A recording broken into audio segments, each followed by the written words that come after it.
네, 이번 주 롱포커스 신년 기획으로 사법개혁에 대한 얘기 이어나가고 있는데요. 그 마지막 순서로 법조계가 보는 사법개혁은 무엇인지 한번 들어보겠습니다. 안천식 변호사 모셨습니다. 어서 오세요. 네, 안녕하세요. 네, 지금 저희가 이번 주 신년 기획으로 사법개혁이라는 다소 좀 무거운 주제로 얘기를 나눠보고 있습니다. 첫 번째 질문으로 이 대법원장과 헌재소장의 취임으로 기나긴 사법 공백이 끝났습니다. 이제 새로운 사법부 소장들이 이끌어 가야 할 이 국내 사법개혁은 어떤 방향이라고 보시나요? 예, 글쎄요, 그 사법개혁이 도대체 무엇일까요? 개혁의 의미를 이제 살펴본다면은 급진적이거나 본질적인 변화가 아닌 사회의 특정한 면의 점층적인 변화를 이끌어내고 고쳐나가는 과정을 의미하는 일종의 사회운동이라고 할 수 있습니다. 네. 이렇게 볼 때 사법개혁의 기본 방향은 곧 사법 본질이 무엇인지를 명확히 파악한 다음 그 본질에 더욱 충실하도록 현재 사법 현실을 점진적으로 변화시켜 나가는 방향이 되어야 할 것입니다. 네, 그렇다면 사법의 본질, 이건 뭘까요?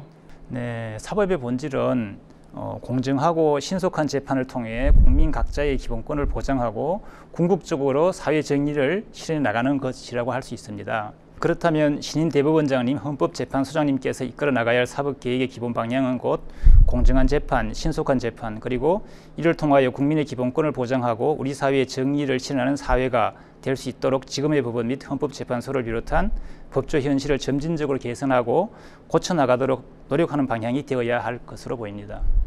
네, 그렇다면 지금 현재 재판 지연, 법원장 추천제 등 이 사법 개혁안들로 좀 여러 가지가 논의가 되고 있는데요. 가장 먼저 좀 선제되어야 할 개혁안 뭐라고 보십니까? 재판 지연 문제는 지금 최근 우리 법조계가 직면하고 있는 가장 큰 난관이라고 할 수 있죠. 저는 이 재판 지연 문제를 두 가지 측면에서 짚어보고 싶습니다. 첫 번째는 법관 순환 보직제 문제거든요.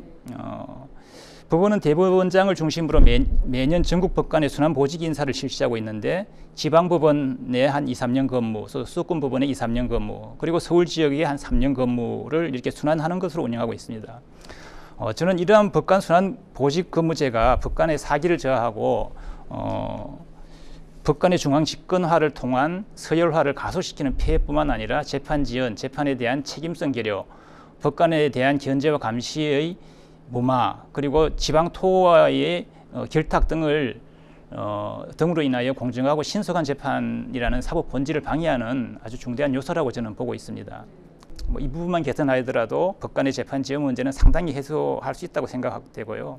아울러 법관의 사기들도 진작시켜서 재판의 질을 향상시킬 수 있으며 다른 한편 일반 국민들로서도 장기간 근무하는 법관에 대한 평판을 축적하여 명실상부한 법관에 대한 견제와 감시를 실질화할 수 있을 것으로 저는 생각하고 있습니다.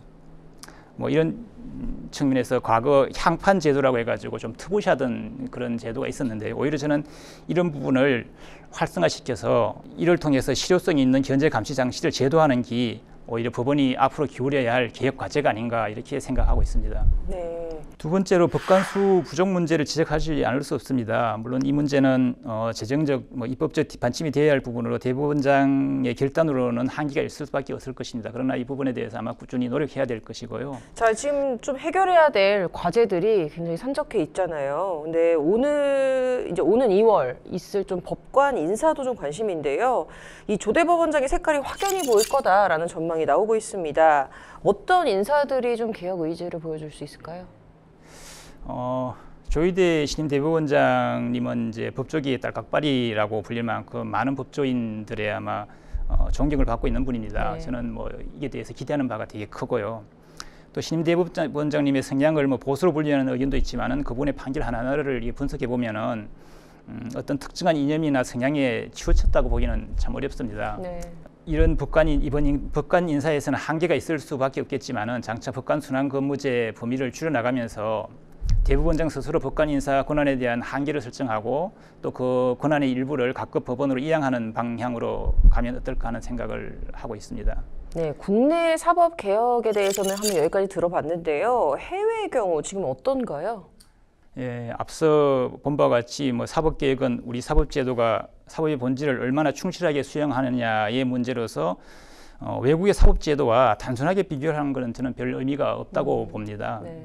예컨대 이제 노르웨이 등 사법 선진국은 참심제도를 도입하고 있는데요. 네. 대부분의 국민들은 일반 국민 중에 선출한 참심원보다 관료 법관을 더 신뢰한다고 합니다. 네. 가령 또 미국의 경우도 오제이 심슨 사건에서 많은 비판을 받았고 네. 미국 배심 제도에서 그죠. 그리고 또 특히 1992년 LA 폭동 사건의 촉매지가 된 사건이 이제 로드니 킹 사건이라고 하는데 네, 유명하죠. 이것도 역시 배심 재판에 대한 뭐 결과로 그렇게 촉발된 것이거든요. 네. 즉 참심제도나 배심제도가 국민의 재판 참여 활성화를 통하여 법관의 독점적 재판 권한을 견제한다는 측면에서는 의미가 있지만은 그 자체가 곧 우리 사회의 사법 불신 등의 해결을 모두 해결하는 그런 답이라고는 생각하지 않습니다. 그래서 말씀을 좀 종합을 해보면 외국과의 사례를 비교하기보다는 우리나라가 가지고 있는 독특한 환경에 대해서 좀 진단을 하고 자정의 노력을 해야 된다라는 말씀이신 것 같습니다. 네. 네. 그렇다면 마지막으로 조금 더 이 사법개혁에 대해서 개인적으로 하고 싶으신 말씀 있으시다면요.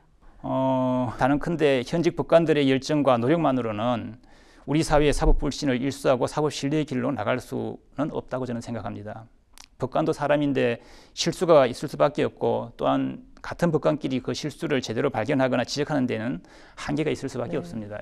이와 같은 부족한 점은 일반 국민 또는 변호사들과 겸허히 소통하면서 열린 마음으로 개선해 나가는 노력을 멈추지 말아야 합니다. 이렇게 상호작용을 통하여 우리 사회의 사법 불신은 점차 해소되고 법적 정의가 바로 서게 될 것이라고 저는 생각하고 있습니다. 네, 오늘 많은 말씀 해주셨는데요. 뭐 변호사, 판사, 검사 이 법조인들 모두가 함께 좀 잘 소통하고 잘하라는 말씀으로 알아듣도록 하겠습니다. 네. 네, 오늘 좋은 말씀 매우 감사드립니다. 네, 감사합니다.